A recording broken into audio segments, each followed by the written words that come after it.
Some of the things that new RVers are not told, they're not told all the maintenance that's required. They're not told how it operates. We kind of come from a house mentality where we just walk in, we flip on the light, we turn on the TV, everything works, and then we get into an RV and then we're wondering why we don't have any power. Hi everyone, welcome back to my next video. Today we are meeting and visiting with Carrie. Hi Carrie. Hi. And you are a mobile RV tech on the road, and also you do RV inspections. Yes, I do. We're in Quartzsite, and boy, what a great place to have that job. Yeah, yes, it's been very good. I bet you keep really, really busy. I do. It's wonderful. I do a lot of speaking, a lot of teaching, and then of course a lot of work. And speaking of the teaching, you have spoken at the RTR, the Rubber Tramp Rendezvous here in Quartzsite. Just this 1 year, or it's been a couple? Years. Both years, twice now. Twice, yeah. And so basically that's kind of the material we're going to cover for today. So essentially we're talking to people who have decided to go on the road or been forced onto the road. And they're going to go buy an RV and they don't know have a clue what they're buying into because they've never owned one before. They're going to learn as fast as they can. But so we're kind of hoping to give them a head start. Absolutely. Well, let me ask you this. First, they have to decide what RV to buy.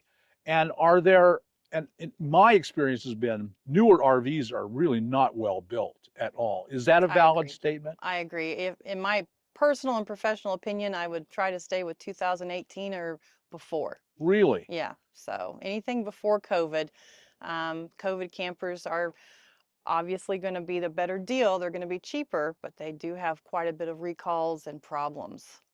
So are any of the manufacturers better than others, do you think? I think we all have various opinions on that as far as RV tech's concerned. I mean, there's a kind of a couple running jokes. The ones that tend to be tried and true, the ones that are a little bit older in this, but we have some new upcomers like Brinkley and Apex and stuff that are really, setting some standards. Those standards do come with a dollar sign though. But Winnebago, a lot of this stuff has been bought out by several manufacturing companies, and they do tend to cut some corners. So I think that really the main thing for everyone who's thinking about an RV is to absolutely get an inspection. Would you say even of a new one? Yes, absolutely. Really? A new one. Yes. I can probably give you a 28-page report on a new one of everything that I find that's wrong with it. Wow. Yeah. That says a lot, doesn't it? Yeah. What an inspection does give you is knowledge to make a better decision. It's kind of insurance in a way. It helps you, meet the life safety guidelines that's been checked and everything for that.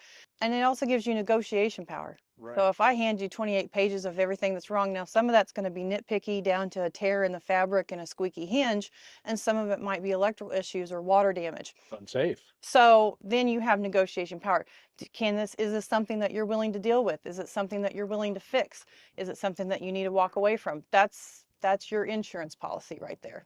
And on an inspection, we do everything. We go underneath, we look at the chassis, we're up on top, we test the electrical, we test the propane systems, we look for signs of water damage, we check the roof, the sealants, on every single component, down to the built-in radio and the TVs, to the slide mechanisms and everything else. So everything that we can functions. The only thing that we don't do as an inspector is drive it, because that's a liability. And so you are an RV inspector, so can someone contact you and have you come out for an inspection? Absolutely. Absolutely. I can do several different types of inspections. There's just like a standard inspection, which is less costly. There's a premium inspection, which is probably about 4 to 6 hours worth of work on an RV. And then I can also do a virtual inspection. So if they're far away, but they kind of want a little bit of guidance, I can do that over a video call. And then I also have a downloadable inspection sheet on my website that you can purchase. And if they want to do a self-inspection, just so that kind of guides them in the right direction, and they can't get anybody out there to take and put eyes on it, they can do that themselves. And how can they get hold of you? If someone's in the Quartzsite area and you travel through the winter, through the summer? Yes. And if someone wants to get hold of you and hire your services, how can they do that? It's best to visit me at gstrv.com. My information's there. A little thing will pop up. You can send me a text message right from the website. I'm pretty quick to respond to everything. And then if we need to schedule a call to just ask some clarifying questions, we can absolutely do that. Well, why don't we go ahead and jump right in on explaining the systems, because Mm-hmm. that's basically what we're going to do today. I think this is really good information. But let's just jump right in and explain some of the systems that people are going to come across and what they should be looking for. Well, some of the things that new RVers are not told, they're sold the dream. Like, this is the picture window that you're going to sit at the lake and drink your coffee and watch the grandkids play and all this other stuff. But they're not told all the maintenance that's required. They're not told how it operates. We kind of come from a house mentality where we just walk in, we flip on the light, we turn on the TV, everything works, and then we get into an RV and then we're wondering why we don't have any power and why you can't use your air conditioner with your microwave at the Yeah. same time and stuff like that. So I'm really kind of just setting those expectations that this is in a way glorified glamping. So and everything does run on your battery system, and so how to maintain that battery system, the importance of that battery system. And then the components, they have limitations. For instance, your air conditioner will only cool 20 degrees from ambient temperature. So if it's 100 degrees outside, it's only going to cool to 80 if it's working well. Oh, And wow. Well, why don't we just jump right in then and go take a look at some of the systems? okay, absolutely. Some of the key components that you have is going to be basically your required maintenance. So this is your furnace. This is an Atwood or similar to a Dometic furnace. It does have a control board. There's a couple of different things in here, but mainly there's an on and off switch right here. And a lot of times this is off. And if your furnace is not coming on, that's why. There's also a sail switch in here that actually moves whenever the fan comes on. So if it's not blowing hot air, these are some things that you might be able to check. And I'll always clean this out with just maybe a can of air, because critters do love to be in there. Also with your refrigerator, again, this is things that you need to maintain. This is your burner system right here if you're running it off of propane. This does all need to be cleaned out with a can of air as well. You can see it's a very small area that comes into. This is also your electrical system here that runs with the electrical on here. So it comes from your board to this, and then it goes through. If you've ever heard that you need to have your refrigerator level, it's because of the chemicals that are in the back of this refrigerator. If they are off level, it will create a clog on this, and then your refrigerator will bust. So if you are looking at a rig and you do happen to open up the back of it, and I highly suggest that you do, and you see yellow rust, the refrigerator is busted. That is the chemical that comes out and it makes a yellow rust. So stay away from that. That is a very expensive repair. Also, it's very, very dangerous to drive with your propane on because of these style refrigerators. This has a metal spiral baffle inside that dings around in there. And if your propane is ever extinguished by maybe, say, a truck comes by you and that wonderful vortex that sucks you in and pulls you back out, it'll suck that flame right out, and then you have propane spewing before it tries to relight, and then you already have sparking inside here. Plus there's also welds in here that were never meant to come in contact with heat, and wires that were never meant to come in contact with heat, and if you're moving and the wind is blowing, the flame is going to flicker. Actually, one of the leading causes of roadside fires are the refrigerator or your wheel bearings.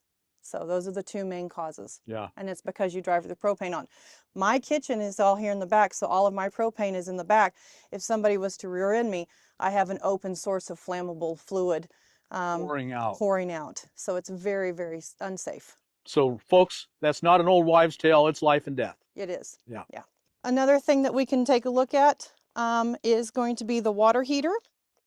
So if your water heater looks like this, you're going to have what this is right here is a little fuse. Okay, this has a little glass vial in it. It will bust. You can get a 5-pack of those on Amazon for like $6 or $7. I highly suggest that you get some of those. What size is it? Or is that going to be varied? It's a standard. It goes automatically, and it just busts because of heat. So you will need to also get the can of air and clean this out and clean out that burn chamber there. Frogs tend to love these type of systems, and if you have a roasted frog in there, believe me, you're going to know it. He'll make his presence known. Yes, it will. This is also Mine is obviously very, very old and it's rusted shut, but there's actually a screw in here and you can actually change this according to the altitude to allow more oxygen to come through or less oxygen to come through. This is a nice layout. I actually remodel RVs. That's how I kind of got into it. So this is my newest project right here. Oh man. Yeah, so we're going to talk about the AC. Mine is a Dometic. Sometimes they say it on the shroud right here. If you don't know what kind of AC you have, you look at your thermostat. It will also have a label on it. This is the filter for the AC, and it does require you to take this out and clean it. All of these are going to look differently. There is also inside here, which is very hard to see because of this control box, but there's a freeze sensor in there, which is what these little wires are. And sometimes that goes out, but that can be changed pretty easily on your own. Now your AC does need to be cleaned up top. You do need to remove the shroud and clean both sets of fins on the front and on the back of the AC.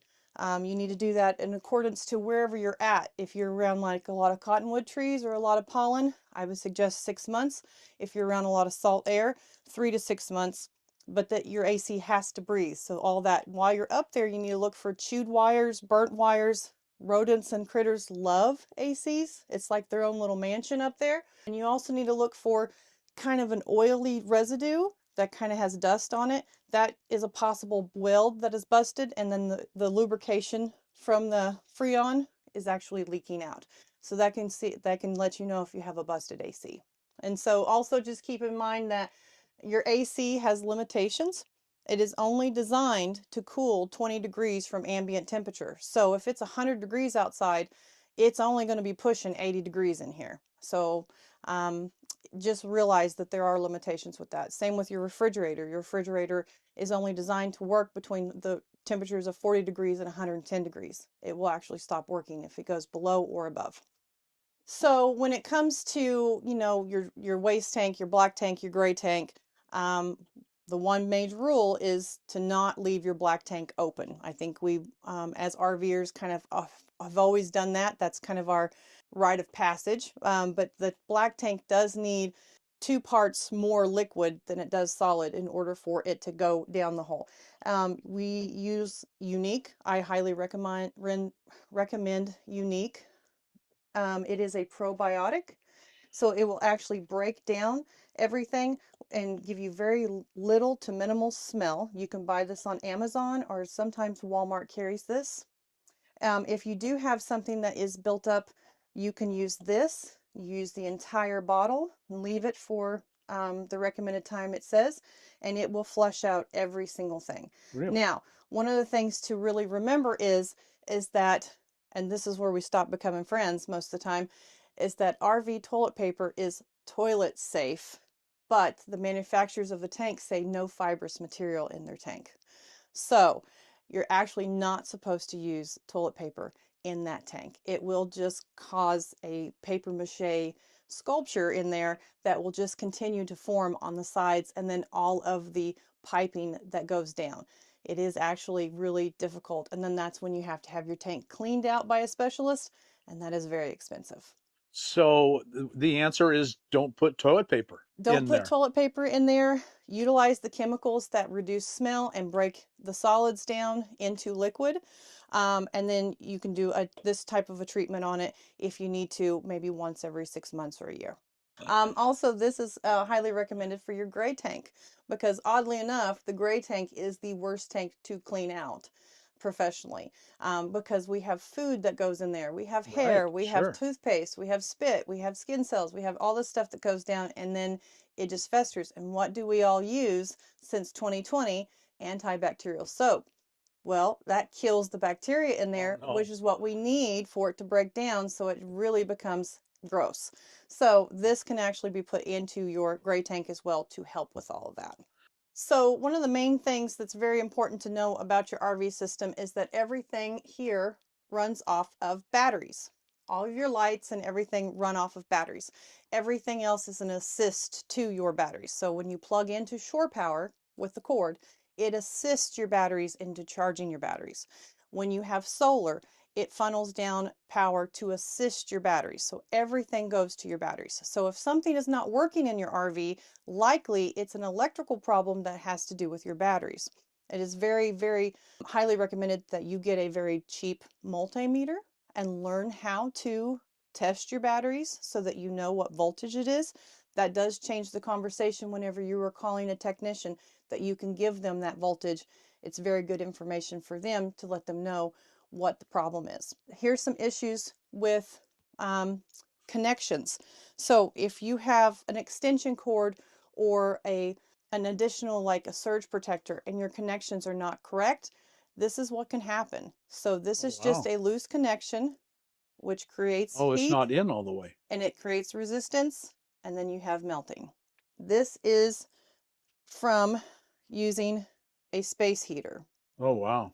Space heaters are not good for RVs. They create too much amperage and it will burn out the lines, and it will continue to burn out the line all the way through until it hits an appliance and another appliance and another appliance, and you will never, it never trips anything. Also, just so that people are aware, anything that heats up really fast is going to use a lot of wattage. So like a coffee maker, an Instapot, a hair dryer or curling iron, those type of things are going to create a lot of wattage. They're going to use a lot of electricity. And so knowing where to find the data plates of that for you so that you know how much power consumption that you're using is very vital for a new RV owner, Mm-hmm. because they want to come in and turn everything on and have a TV on and all this other stuff, and then it's a big huge draw, and then that's when a fuse would blow or a breaker will blow, or you will have something, catastrophic happen. So tell us again, if people want to contact you, questions, want to hire you to get some work done Mhm. or to explain things to them, tell us how they can reach you. Okay. Well, you can actually get a hold of me at gstrv.com. There is a form on there that you can ask for service or requests. There's also my number. It'll automatically text me, or you can give me a call. I also do have a membership website called mypockettech.app, and there is a companion app to that where you actually will be able to put in your data plates, your model numbers and stuff, and put in your services, your expenses, and it will actually give you a reminder when your next service date is available. There's learning pods on there as well, so you can go over everything from batteries to awnings to exterior to air conditioners to cook stoves, everything. And it's constantly growing, so I invite you to take a look at that. Folks, go there now, because it could save your life, literally, Mm-hmm. or it could save you Tons of tens, dollars. tens of thousands of Yeah. dollars. Mm-hmm. Some of these things are so expensive. What's a new fridge now? 2 grand to have it installed? It's around, yeah, about $2,800 somewhere. Yeah, $2,800, man. so. Mm-hmm. Yeah, a little time spent on that fridge will pay off. Yeah, yeah, you just gotta baby them a little bit. Yeah, yeah, yeah. Well, thank you so much. I really, really appreciate, that you've taken the time and your knowledge, and you didn't just get this knowledge. It's taken a lot of hard work, and I really appreciate it. Thank you. Thank you. Thank you very much for having me. So be sure and go to her website and learn and sign up, and I think you're going to be really glad you did. So if you got anything out of this video, like us on YouTube, subscribe to the channel, hit that thumbs up button, and we'll see you on the next video. Bye now.